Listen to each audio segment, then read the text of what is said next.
ఇవన్నీ చూసి నా అనుభవంతో నేను చూసినవి.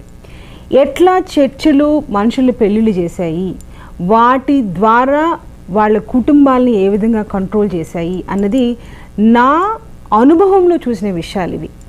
సరే, అవన్నీ మాట్లాడక ముందు అసలు క్రిస్టియానిటీలో లేకపోతే బైబిల్లో వివాహము అనే వ్యవస్థకి ఎట్లాంటి ప్రాముఖ్యత ఉంది అని మనం చూడాలి. ఎందుకంటే బైబిల్ లేకుండా చర్చిని కట్టలేరు, క్రిస్టియానిటీని కట్టలేరు, మనుషుల్ని ఈ బైబిల్ వాక్యాలు లేకుండా కంట్రోల్ చేయలేరు కదండి. కనుక బైబిల్ కోణంలోంచి మ్యారేజ్ యొక్క ప్రాధాన్యత ఏంటి అని చూద్దాం.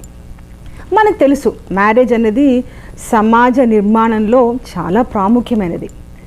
కానీ ఈ బైబిల్ దేవుడికి ఈ పెళ్ళి అనే సంస్థ మీద అంత పెద్ద